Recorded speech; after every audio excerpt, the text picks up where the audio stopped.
Recording is on. Pronto, Olá, pessoal, boa tá noite, gravando. pessoal.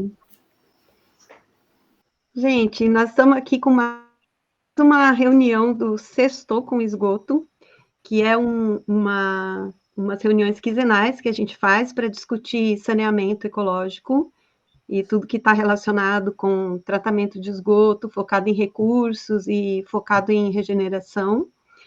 E hoje nós vamos falar do tanque de evapotranspiração. Tá compartilhando a tela, Tarcísio? Sim. Tá Dá sim. para me ver e dá para ver a tela grande, né? Isso, Tá, isso. Tá na sua primeira slide. legal. Tá bom. Então, o tanque de evapotranspiração, eu vou falar, assim, um histórico breve do meu ponto de vista, de quando eu conheci o TEVAP até o que eu trabalho hoje, né? Eu sou Adriana Galbiati, eu sou engenheira ambiental, permacultora, trabalho com saneamento ecológico desde 2004, 2005, por aí. E eu trabalho com TEVAP desde que eu decidi fazer minha dissertação de mestrado no tema, que eu comecei em 2007, né?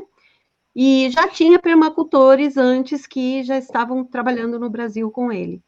É um sistema de tratamento de esgoto com plantas, baseado em evapotranspiração. Ele é focado no tratamento de água da bacia sanitária. Não é legal colocar água cinza nele, porque ele é um sistema um pouco mais complexo de se fazer. Então, a gente prioriza a parcela do esgoto que tem algum problema de contaminação, que precisa de mais cuidados, né?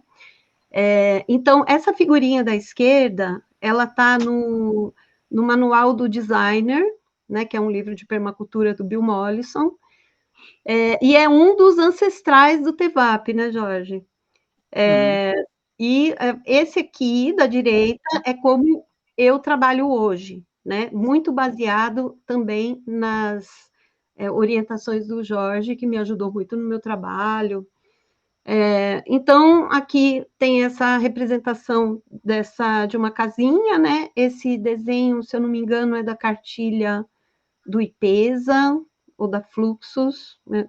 Não me lembro bem, depois vocês me corrijam essas referências.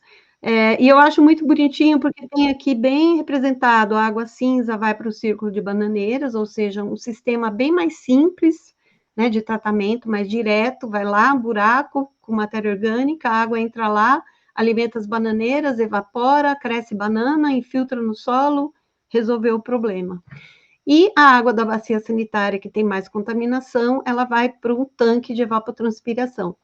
Esse, gente, é um dos milhares de arranjos tecnológicos possíveis da gente fazer no saneamento focado em recursos, né? Que o objetivo é a gente aproveitar os nutrientes do esgoto e a água e reinserir nos ciclos naturais, né? Então, uma linha do tempo breve, né? Em 2003, tem a publicação do Jorge Timmerman e do Marcelo Venturi, sobre o TEVAP, que é um capítulo de uma apostila que eles fizeram. Em 2004, tem a publicação do Sérgio Pamplona e do Marcelo Venturi na revista Permacultura Brasil. Em 2006, eu tomei contato com um PDF feito pelo Pedro Mandai, da Associação Novo Encanto, que eles fizeram um TEVAP em Brasília e registraram todas as questões técnicas, né? Lá já tinha questão de 2 metros quadrados por pessoa, eu já tinha todas as referências lá, e foi o primeiro contato que eu tive, né, para começar a trabalhar. Em 2007 até 2009, eu fiz meu mestrado, publiquei uma dissertação que foi a primeira de tantas outras que já tem, né? Mas foi a primeira que abriu a porta, assim, para as pessoas conseguirem trabalhar cientificamente com o TEVAP na academia. Em 2018, teve outras publicações, né? O Cataloção, o livro da Unicamp de tratamento de esgoto. Em 2019, o TEVAP entra como recomendação para saneamento rural no Plano Nacional de saneamento rural, e tem uma norma da ABNT que está aguardando publicação, já foi para consulta pública, e o TEVAP está na nova norma de tratamento domiciliar de esgoto. Então, a questão técnica, né? Como é que a gente faz? A gente costuma dimensionar 2 metros quadrados por usuário, é mais focado em esgoto doméstico, e 1 metro de profundidade, independente da quantidade de pessoas, né? E aqui eu coloquei essa foto com a retroescavadeira abrindo buraco, porque esse é um dos casos na permacultura que a gente usa combustíveis fósseis, porque é um trabalho muito bruto, que vai ser feito pontualmente uma vez, e depois o sistema natural vai seguir funcionando sozinho, sem precisar de novo de intervenções baseadas em energias não renováveis, né? A impermeabilização do buraco, a gente pode fazer com manta de PAD, esse da esquerda embaixo é um plástico daquele de viveiro, que a gente usa para fazer viveiro, pode fazer com alvenaria, pode fazer com ferro-cimento, mas eu uso esse, não sei se vocês estão vendo o meu ponteirinho, essa lona aqui, PVC de dupla face, que é usada para silagem. Eu uso esse tipo de material para impermeabilização do buraco. Eu uso 3 camadas de 200 micra, totalizando 600 micra. O preenchimento, ele pode ser feito de várias formas. O principal que é usado é entulho cerâmico, e a câmara de recepção do esgoto pode ser feita com vários materiais, mas o mais utilizado são pneus. E essa foto aí que tem engradado de plástico, garrafa, me inspira muito. Então, quando eu estou fazendo TEVAP num lugar que tem muitos resíduos, eu dou o destino final dos resíduos dentro do TEVAP, resíduos inertes, né? E eu não consegui saber também o crédito dessa foto. Se alguém souber, eu sabia, mas eu esqueci. Se alguém souber, me fala nos comentários depois que eu vou colocar a observação. Esse outro modelo, que foi desenvolvido, acho que no IPEC, ele usa, ao invés dos pneus, ele usa um túnel feito com tijolos, né, na tentativa de tirar o pneu do sistema, porque tem a preocupação de ter metal pesado, né? Só que, para fazer desse jeito, eu estou recomendando que o tijolo seja muito bem cozido, porque teve casos já de que essa câmara colapsou, né? Se o tijolo não for bem cozido.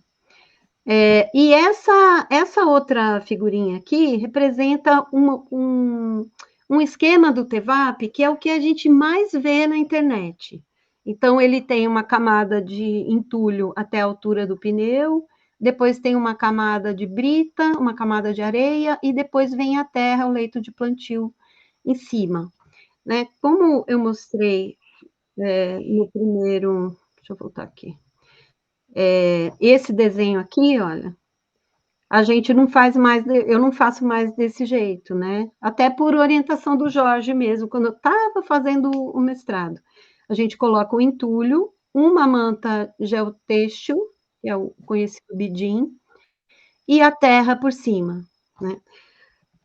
O objetivo de eu fazer isso é economizar no material, então o sistema fica mais acessível para as pessoas fazerem, e também mais ecológico, né? Porque a gente usa o solo do próprio buraco, e no caso da brita, ela é fruto de mineração, a areia também tem problemas ecológicos para retirar, então a gente simplifica o processo, e tem um outro motivo, que quando a gente deixa essa camada aqui até em cima, até quase em cima ficaria aqui, nesse modelo, ficaria aqui uns 30, 20 centímetros de terra, né? O que acontece é que até aqui na camada de areia não tem capilaridade. Então, a água, ela fica presa até esse nível. ela não consegue evaporar, mesmo que a terra que esteja seca, essa água não consegue subir, né. Então, quando a gente coloca a terra, assim, na metade do buraco para cima, quando a água chega aqui, o nível da água, ela já sobe por capilaridade. O solo meio que puxa como uma esponja, né, e o solo todo fica úmido. Então isso aumenta a eficiência na evapotranspiração. Esse aqui é o bidim, a manta geotêxtil que a gente coloca. Esse TEVAP foi excepcionalmente, que a gente fez para grande usuário, então é uma associação que usa de 15 em 15 dias para 200 pessoas, eventualmente chegava a 600 pessoas, e depois ficava 15 dias sem ninguém de novo. Então, ele secava, depois recebia esgoto de novo, e o excedente foi mandado por uma vala de infiltração. Esse é um que eu fiz na casa que eu morava, é mais para explicar uma coisa, essas fotos. Aqui na beirada, olha, quando a gente usa lona, a gente corta a lona bem na beiradinha, no nível do solo. Então aqui, né, tem a lona, né, a gente cortou bem aqui na borda. E o solo, ele é esparramado para fora do limite do TEVAP. Então isso faz com que a terra, a água seja infiltrada, o excedente ele infiltra ao redor, né, e não fica necessário a gente colocar a drenagem, o tubo de drenagem nele. Então tudo foi no sentido de ir simplificando, né, e também essa forma de fazer ele mais alto no meio, essa foto aqui dá para ver bem, também impede que a água da chuva entre no sistema. Aqui a gente vê várias modalidades, né, de jardins que são TEVAP. Então aqui, esse aqui é na frente de um centro cultural em Dourados, né, do Casulo. Ninguém sabe que isso é um TEVAP, ele fica praticamente na calçada, né, na fachada.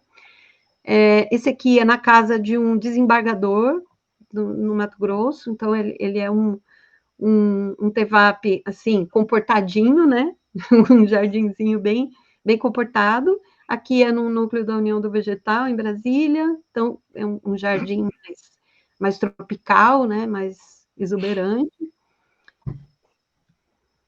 E esse aqui é em Campo Limpo Paulista, no sítio da Dedé, sítio dos Cristais, que no meu lado é um círculo de bananeiras, e do lado do Moacir é um TEVAP, né? Então tem o caminho no meio e atende essa casinha aqui. Então, jardim é o que não falta, né? Esse exemplo aqui é da CESAI. Se eu estiver falando errado, me desculpa, Humberto. Humberto, acho que nem está aí. É de Blumenau, né? De uma estação de tratamento de esgoto de Blumenau. Eles fizeram um TEVAP para atender os banheiros aqui dos funcionários. E o TEVAP está aqui e nasceu um pé de abóbora aqui no cantinho. E ela se espalhou por todo o terreno, né? E ela deu muitas abóboras. Então, o TEVAP é um núcleo de fertilidade, né? Também, né? Então, aqui, recapitulando as diferenças, né? Do modelo antigo para como a gente está fazendo agora. A borda de ferro-cimento ou de alvenaria ficava aparente, né? Então, a chuva que caía aqui ficava aqui, né? E às vezes, se não tiver cuidado, também pula a chuva de fora para dentro do sistema. Então, isso a gente resolveu fazendo a terra escorrendo para fora dos limites do tanque. As camadas de brita e areia substituída pelo bidim, né? Só uma curiosidade, essa foto aqui, ela foi feita, essa imagem, né? Ela foi gerada para minha dissertação de mestrado. E é uma imagem que circula muito por aí também, só que a legenda correta é essa aqui. E tem uma outra que tem umas setinhas assim para cima, que tem umas coisas escritas que não foi a gente que escreveu, tem que ter uma curadoria aí para as referências, né, na internet. Isso aqui uma ideia que eu tenho, porque que nem a norma que vai ser aplicada, ela recomenda o TEVAP para locais que não têm, tratamento de esgoto ou coleta de esgoto, né. E eu entendo o TEVAP como uma forma de tratar o máximo de esgoto que a gente conseguir antes de mandar para a rede, mesmo onde tem rede de coleta, né. Então esse esqueminha mostra um TEVAP, né, vários, os excedentes iriam para uma ET e preferencialmente essa ET faria fertirrigação com o que sobrar, tal. A gente sabe que, sempre vai ser necessário pela, concentração de pessoas que a gente tem na cidade, sempre vai ser necessário um sistema centralizado, mas o máximo que a gente conseguir, salvar, né, diminuir o esgoto que vai para essas ETs, os nossos cursos d'água agradecem, né. Esse aqui é o Catalosan, se você colocar Catalosan Funasa no Google, vai aparecer o link para você baixar o PDF dele, ele está disponível. A gente publicou ele através da UFMS e Funasa. E aqui tem algumas outras referências que eu vou colocar depois, quando a gente publicar no YouTube o vídeo, eu vou colocar na descrição do vídeo, tá? Que tem algumas cartilhas. Aí, gente, eu quero que, naquela linha do tempo que eu coloquei, eu quero completar mais ela. Então, quem tiver eventos, publicações, marcos que a gente possa colocar nessa linha do tempo, eu até fiz um documento no Google Drive, que depois eu vou compartilhar no grupo, para a gente ir alimentando ele, tá? Mas se alguém quiser já falar, porque eu fiz bem resumido, baseado na minha experiência, e agora eu quero ouvir vocês. Oi, Marcelo. Opa! Venturi. Marcelo. Quem quer falar? Quer falar, Jorge? Quer falar do histórico, desde o começo, quando o Scott Pittman veio para o Brasil, como é que foi? Sim, podemos fazer uma referência e agregar algumas cositas. Se foi lá no verão de 2001, que fomos convocados a participar numa mutirão para construir a casa do Instituto do IPEP, dos Pampas. Ia ser construída a casa do João Roquette, uma casa diferente no sentido historicamente coerente. Do ponto de vista atual seria diferente porque era com barro, era com fardos de palha e teto de sapé e demais. Mas nesse mutirão, nesse encontro que fomos um monte de gente para lá, para ajudar nessa construção, o Scott Pittman, que era nosso arquiteto que assumia a responsabilidade dessa construção, deu uma série de aulas explicando a construção, explicando toda a metodologia que íamos utilizar e descreveu um sistema de tratamento que ele tinha na casa dele, em New Mexico, onde morava, um lugar muito frio no inverno, muito quente no verão, que na sala dele, no interior da casa, tinha feito um sistema de tratamento de esgoto e mostrou as fotos. A origem de tudo isso, talvez devíamos lembrar do João Watson, que nos Estados Unidos fez uma série de trabalhos e publicou trabalhos onde explica a importância da evapotranspiração. Bom, as técnicas que você pode aplicar podem ser várias, como você também falou, Adriana. A questão é ter muito claro qual é o conceito pelo qual você está aplicando essa técnica. Então, eu, em geral, não gosto de discutir muito técnicas, porque acho que elas dependem muito de onde você está, que material você tem, que te convém usar, que prática você tem, que conhecimento você tem. Mas o importante é cumprir com os conceitos que estão por trás, então, dessa construção ou dessa prática. Que, no caso, é, para nós permacultores, emissão zero.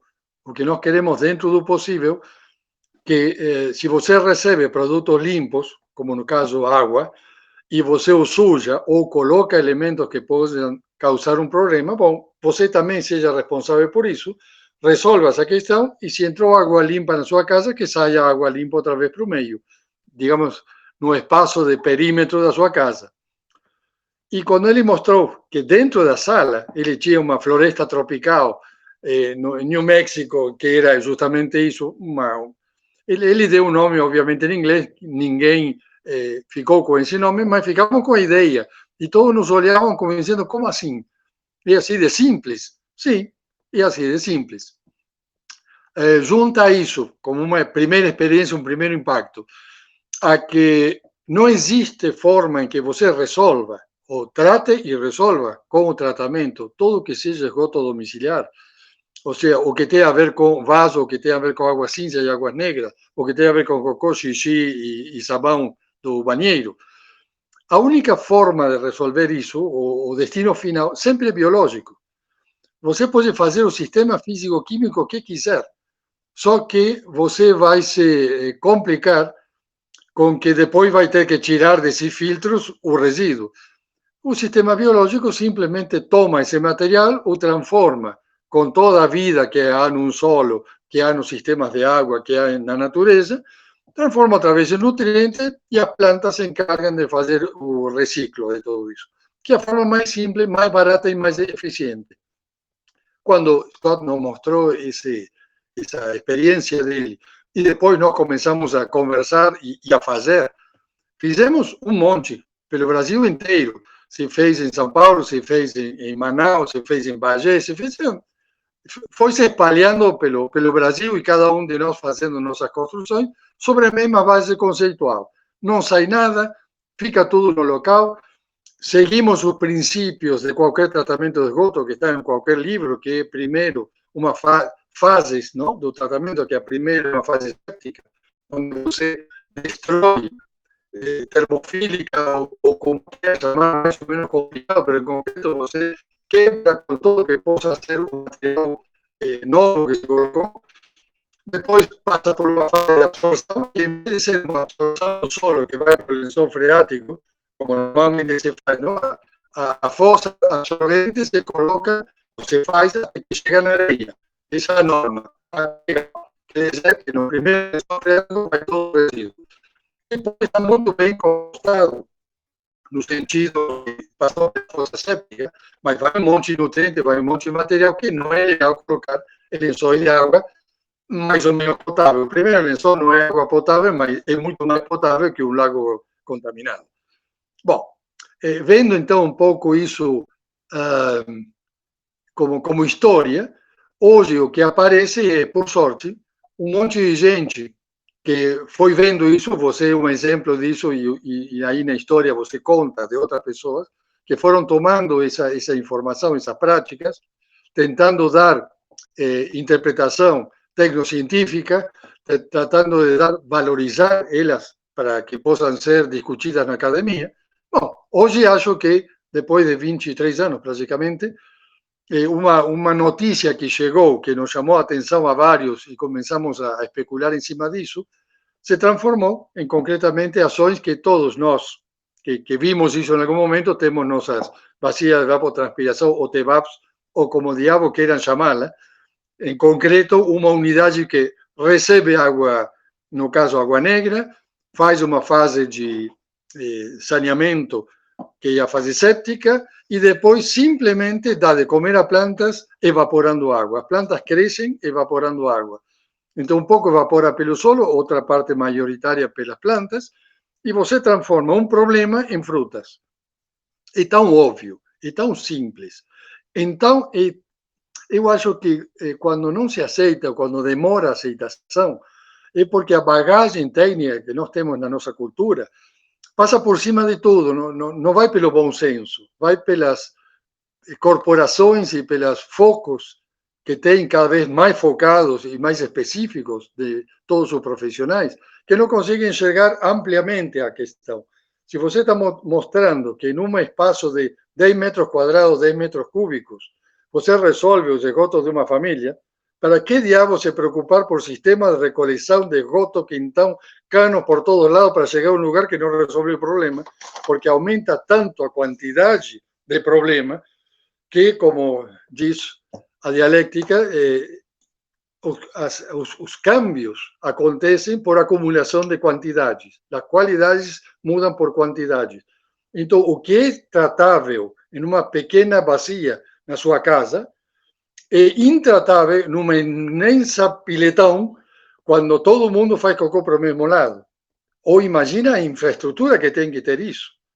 Então, nós que simplesmente fazemos um buraco no chão, colocamos tudo o que você descreveu, que pode ser de várias formas diferentes. Volto a dizer, a técnica não interessa, mas sim interessa que você tenha uma câmara onde vai acontecer o processo, que tenha um espaço de absorção, que tenha um espaço que crie microespaços onde as bactérias se instalam, que é essa parte de entulho, que tenha as plantas colocadas em cima. Bom, a construção é isso. O material, o que você tiver. Eu gosto muito de usar pneu, porque vejo que os pneus se empilham por muitos lugares e ninguém sabe o que fazer com isso. Se te sobram restos de outro material, em uma escola nós fizemos uma toda com bambu cortado em pedaços pequenos, porque o que tinham era um enorme bambuzal que cortavam periodicamente, porque senão avançava em cima da escola, e, bom, esse material se utilizou para que seja o preenchimento primário, que eu saiba até agora não colapsou, está funcionando. Ou seja, material que seja, não? Bom, hoje temos várias instituições e vários locais onde já foram aprovadas BECHs ou TEVAPs, tanto pelo documento da FUNASA, que acho uma consequência direta do teu trabalho, Adriana, como vimos que a primeira aprovação que eu tenho conhecimento é aquela do Itamar Vieira e Criciúma, que numa área urbana se aprovou. Aqui no Cerrito, onde estamos nós, temos uma casa que se construiu na cidade e, apresentando a FUNASA, aprovaram e colocamos a BECH, então, ou TEVAP. Então, está andando. Já temos informação e documentação suficiente para que, se não aparece um burocrata totalmente trancado, você consiga fazer isso tanto em área rural como em área urbana. Bom, não sei se querem que comente alguma outra coisa, ou não temos muito tempo, não sei, decida quem organiza esta conversa. Grata, Jorge. Eu quero ouvir o Sérgio Pamplona, o Marcelo Venturi, o Diego, que fez um trabalho no México, né? Aí depois, se sobrarem muitas dúvidas, a gente volta no Jorge e a gente faz uma outra rodada, tá bom? Bom, posso falar. E aí, Jorge, tudo bom? Tudo. Fala, Marcelo. Vendo as carinhas aí, Medri, tá bom? Então, eu não estive nessa, né, engraçado como as coisas são, só para lembrar o histórico, eu não estive lá em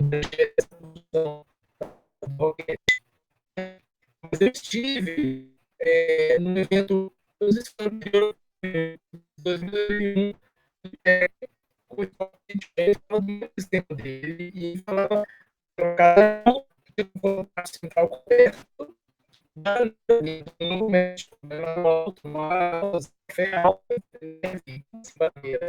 só que ele explicou, eu não entendi muito como é que é.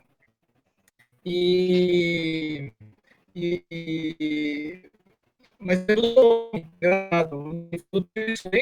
o outro que é as únicas que o que eles têm é não é o pé que eles usavam.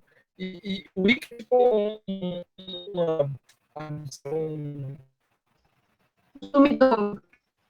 não, é tipo no meio de uma vela, como é o nome daquela cordinha? Me deu Pavio. branco. É tipo um pavio, um lugar onde você as coisas encharcam, uma coisa assim. E aí ele mostrava aquele sistema que tinha aquelas aletas daquele seu desenho, que era uma coisa meio um bioinfiltrador de plástico sofisticado com aletinhas assim e tal. E eu me lembro que a versão que o IPEC fez da época foi com tijolo, aquela piramidinha de tijolo não foi para substituir o pneu, ela foi antes do pneu. Uhum. Ela foi tentando emular aquele negócio preto que eles tinham, que tinha as aletinhas que faziam assim, ó, na lateral. Ele mostrava uma foto desse material. Então, antes, eu não sei quem pensou no pneu, eu não sei quem foi a pessoa que teve a ideia genial de pensar no pneu, Mas esse pessoal, o IPEC começou a fazer uma variação com os tijolos, e aí, só que não tinha ainda definido essa coisa do dimensionamento. Tanto é que o primeiro que eu fiz foi em 2004, numa casa aqui no condomínio aqui em Brasília, ele foi ainda com a torrezinha de tijolos, está lá até hoje, nunca me procuraram, quer dizer, deu ruim aqui, né? E eu não sabia ainda como dimensionar, fiz o dimensionamento da minha cabeça, também está funcionando.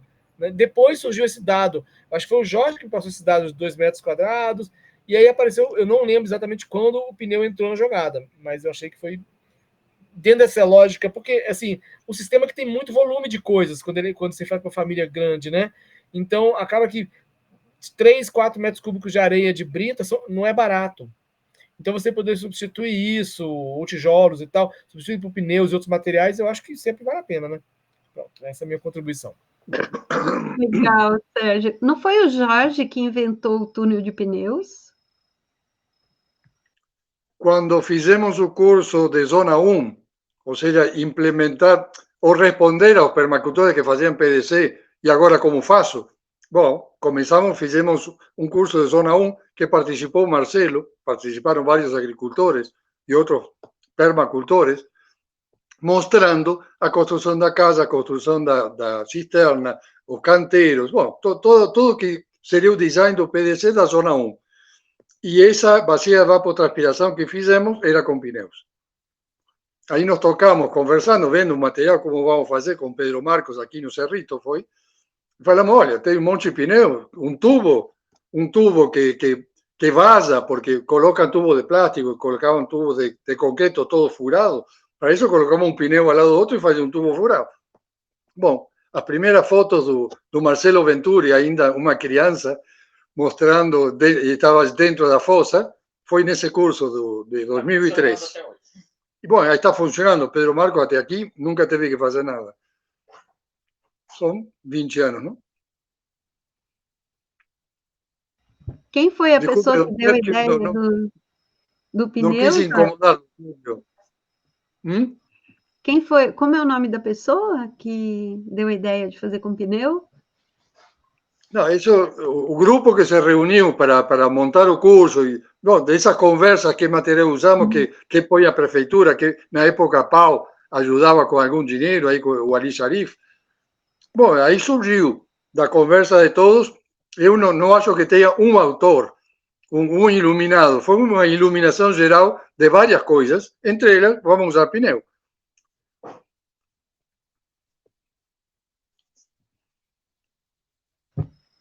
Tarcísio, você sabe que hora que a gente começou a gravar? Só para saber quantos minutos a gente tem ainda?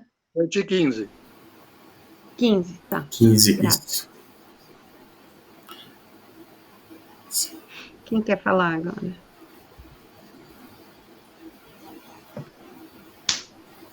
Então, beleza. Boa noite, pessoal. Tudo bem? Uma coisa que eu tenho visto por aí, posso falar? Estão escutando? Tá bom.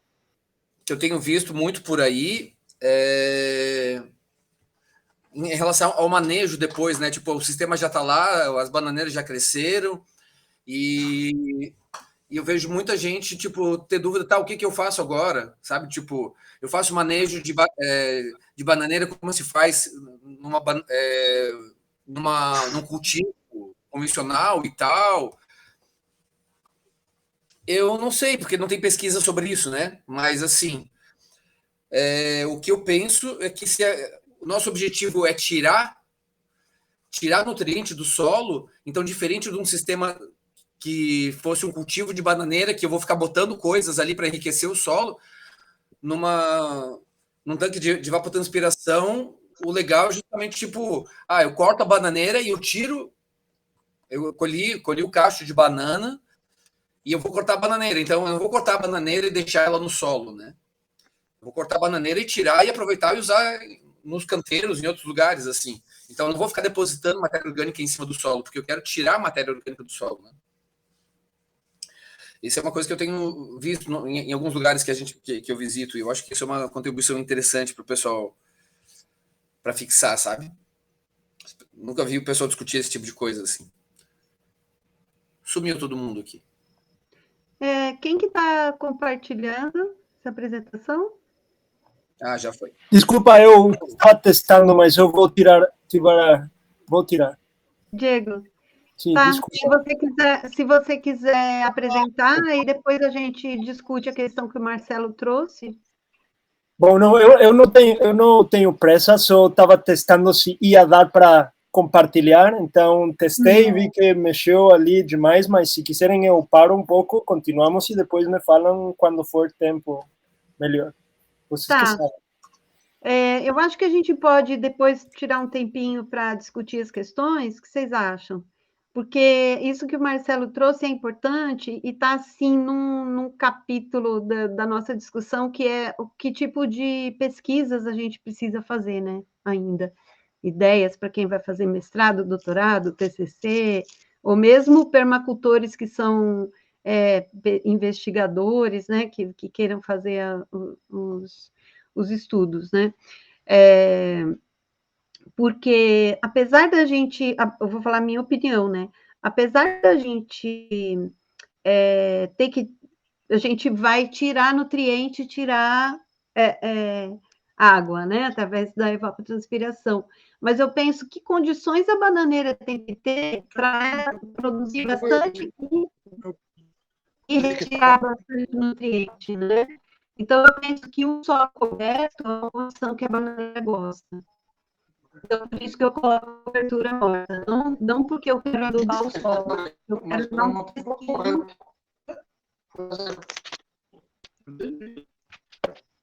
Já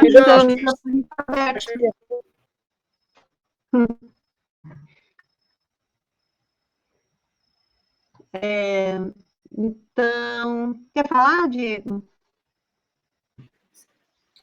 Se quiserem eu falo, sim. Obrigado, Adriana, por me convidar. Então, vou mostrar os trabalhos que fizemos no México, numa região do sul do México. Liga o microfone, Diego. Meu microfone não está dando para ouvir bem? Eu estou ouvindo direitinho. Estou ouvindo bem também. Tá.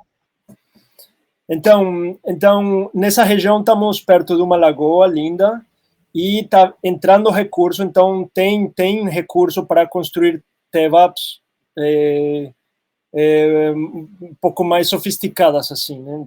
Sofisticadas no sentido da estrutura, talvez, até porque o solo é poroso, é um solo que chama-se kárstico, e é poroso, então precisa-se de um cuidado maior com a mobilização. Até não dá para fazer ciclo de maneira, e eu vou mostrar umas imagens da que estamos tendo para dar um pouco do jeito de estudar as águas cinzas.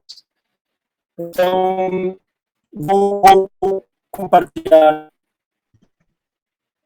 aqui.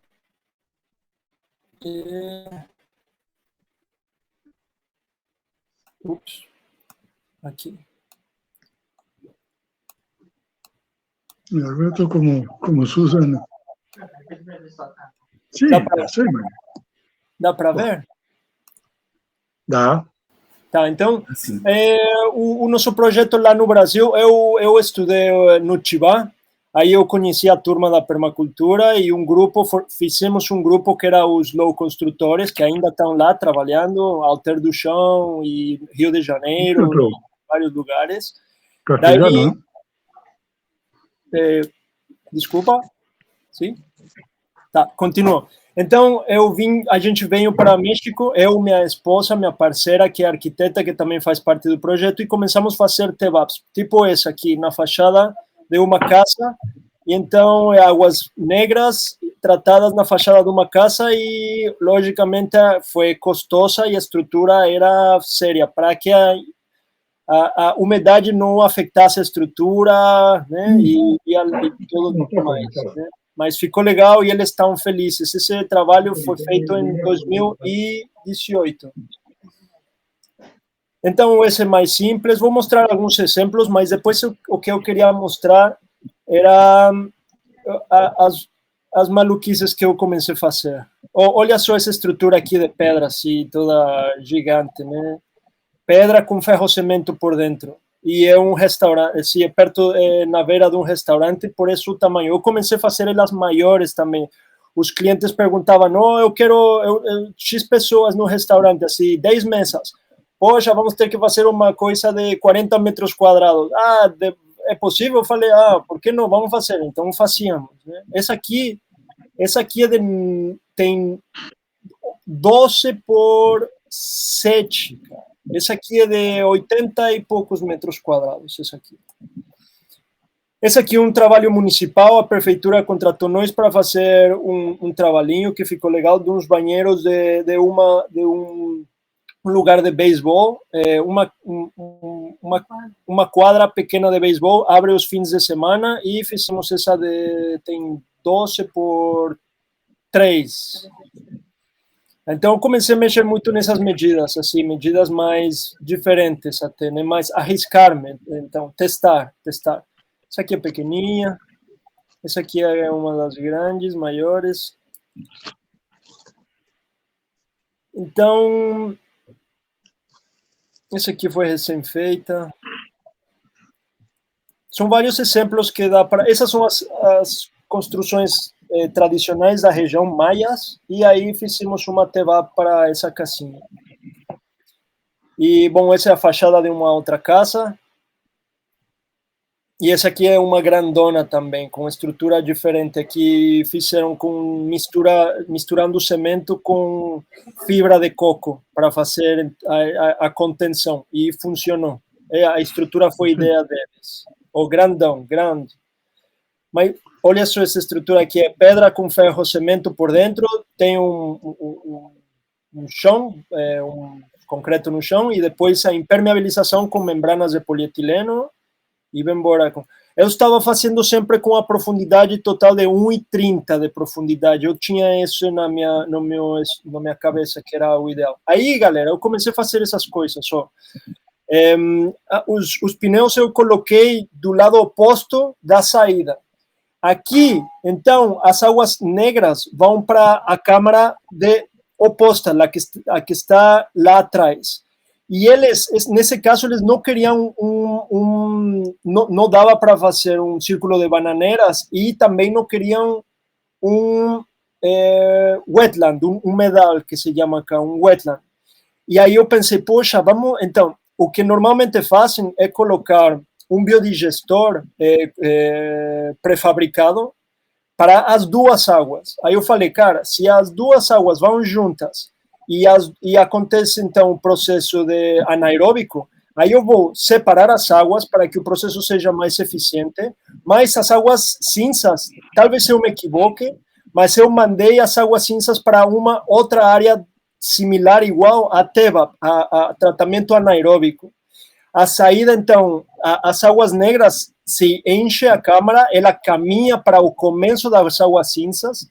As águas cinzas, então, saem pelo ladrão 5 centímetros mais abaixo de onde se mistura a água negra e caminha para um jardim de absorção ou um círculo de bananeiras. Então, eu comecei a fazer esse tipo de desenho me arriscando, né? Assim, tipo, também conversando com clientes se ele queria se arriscar. Aí colocamos, interessante que eu acho principalmente, é os pneus do lado oposto para que a água passe por todo o filtro anaeróbico da superfície de aderência de micro-organismos. Aí, quando ela vaza já do lado oposto e passando antes por...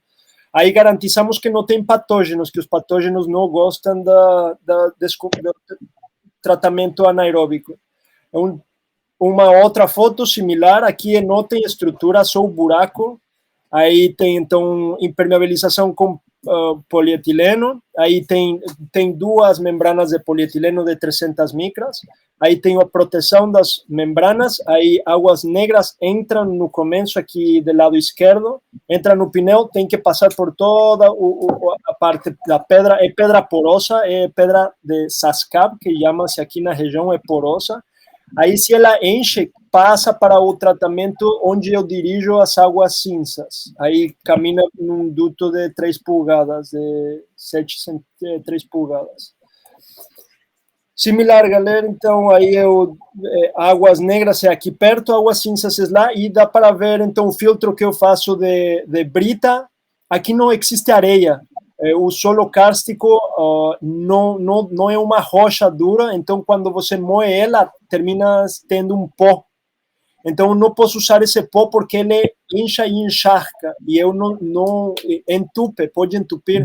Aí só dá para usar brita. Aí, antes do ladrão, coloco 1 metro cúbico de brita para deixar sair para o jardim da absorção superficial, sempre o mais superficial possível. Exemplos de lugares grandes, imagine-se aqui para um hotel de não sei quantas, 10 cabanas, talvez, e é uma enorme, assim, que fizemos, sempre dimensionada em 2 metros quadrados por usuário. Bom, aqui eu mostro um projetinho no AutoCAD, que minha parceira me ajuda a fazer. Aqui eu mostro, então, um projetinho já na mão, assim, um desenho. Águas Negras, Águas Cinzas, do lado direito. Fala, desculpa.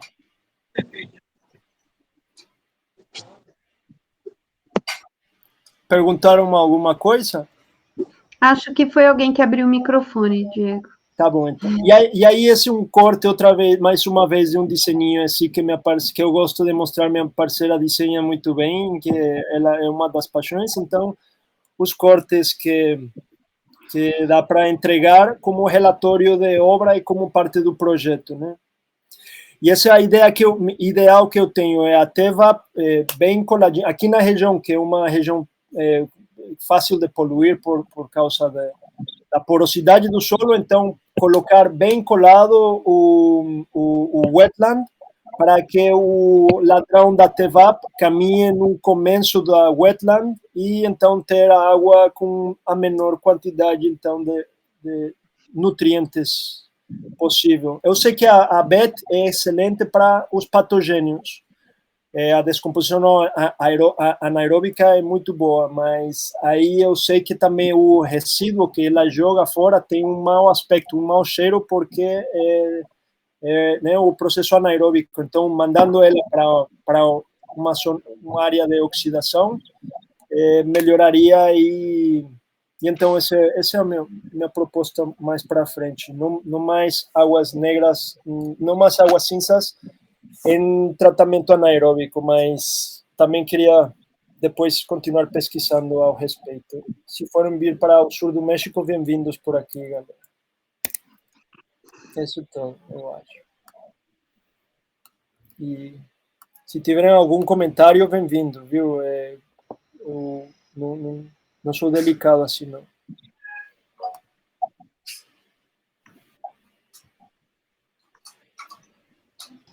Obrigado. Alguém quer comentar, Jorge? Sim. Eu sempre penso da forma mais simples possível, não muito complexa, ou complicada mais que complexa. As experiências que nós temos nos últimos 20 anos, mais ou menos, é que quando você constrói uma bacia de evapotranspiração ou um TEVAP, é a mesma coisa. Você sim trabalha com anaerobiose, porque está trabalhando a pelo menos 1 metro de profundidade, não tem difusão do oxigênio no solo suficiente e é anaeróbico. Está coberto, por isso não tem cheiro a bacia, e não sai nada dali.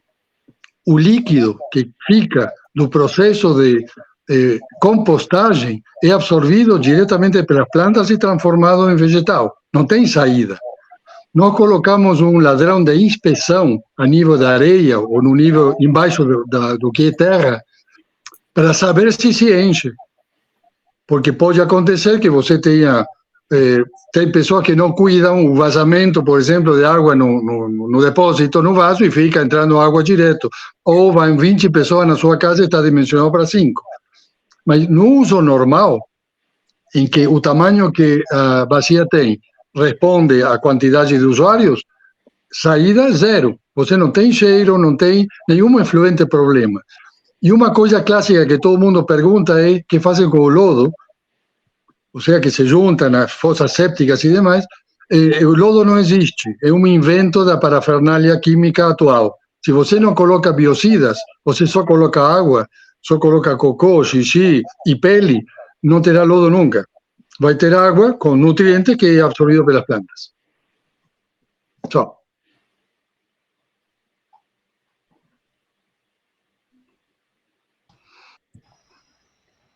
Gente, vamos usar a mãozinha aqui para quem quiser falar, né? Tá, tem uma mãozinha. Para levantar a mão. Não foi recado para você, não, Jorge. É só para avisar o pessoal para usar isso aqui, quem quiser falar. Eu gosto muito do trabalho do Diego, porque ele é muito diversificado, né? Ele pensa, cada sistema, ele pensa coisas bem diferentes, né? E vai experimentando. E eu acho que isso a gente pode, estou falando por mim, né? Gostaria de praticar mais isso, né? A gente vai no simples, né? Não, isso aqui funcionou, então vamos fazer assim, porque funcionou, né? Mas você estudar e inventar coisas a cada trabalho que você faz é importantíssimo, né? Quem quer falar? E os desenhos da sua companheira são maravilhosos. Amo muito. Sim, obrigado. Sim, eu tenho muitas imagens, muitos desenhos também. Não queria pôr muita coisa, mas posso continuar compartilhando no chat com prazer.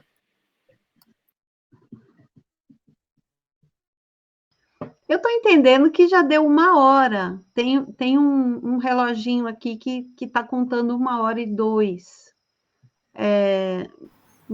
Eu acho que está gravando ainda, né? Porque senão ele avisa.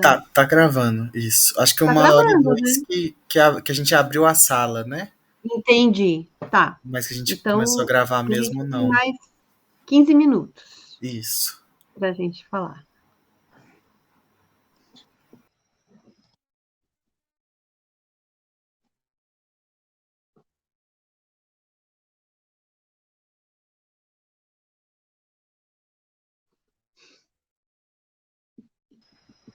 Gente, se ninguém mais quiser falar, apresentar nada, vamos colocar nossas dúvidas, né? Compartilhar nossas inquietações, nossas ideias.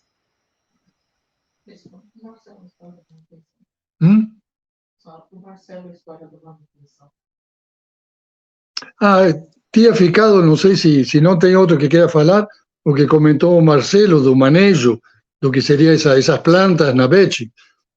Bom, nos 20 anos, outra vez, não, que eu já tenho visto BET e a BET que eu tenho na minha casa, o que eu faço é a redução da quantidade de bananeira, porque se você deixa só bananeira e cresce e vão embora, para aquele clássico manejo que ficam 3 colmos, 3 pés em cada unidade, porque as bananeiras crescem em toseiras. Então, cada toseira que tenha como máximo 3, a avó, a mãe e a filha, a região que produz banana, assim se produz banana, porque as plantas crescendo consomem nutrientes. Então, quando você coloca elas no estresse, entre aspas, de estar sempre em crescimento, que é como cortar a grama, quando a grama está alta, deixa de crescer, só se mantém. Se você corta, ela outra vez exige nutrientes do meio, exige luz solar e tudo que seja desenvolvimento vegetal. Então, qual é o manejo? E o manejo é manejar, produzir. Faça de conta que tem um bananal, tira, corta, faça esse processo, colha. Os nutrientes vão estar, inclusive, não o 100%, pero muito do que se corta se volta a colocar no espaço para que tenha alimento, senão vai esgotar o alimento local. Mas isso é manejo como se fosse qualquer outro lugar. Esquece que embaixo tem uma BET. Ele produz. E assim se aproveita, não? E absorve melhor e dá um melhor resultado. Então, Marcelito, não tenha medo. Produza banana e coma. Eu gostei da tua colocação, Jorge, porque a minha lógica de pensar foi justamente a contrária, assim. Até porque, por exemplo, no manejo de bananal, não pensando numa BET, num manejo de bananal em casa, eu costumo dizer o seguinte, comercialmente o pessoal faz esse manejo sei lá, vó, mãe e filha, ou mãe, filha e neta, porque o interesse comercial é eu ter cachos maiores com maior quantidade de pencas. Quando a gente mora numa casa e tipo, sei lá, você que tem que consumir todas as bananas que você produzir, eu não tenho interesse em ter um cacho gigantesco. Então, eu costumo dizer que, tipo, para o meu manejo na minha casa, eu não faço esse manejo de deixar só 3, né? Só 3 pseudocaules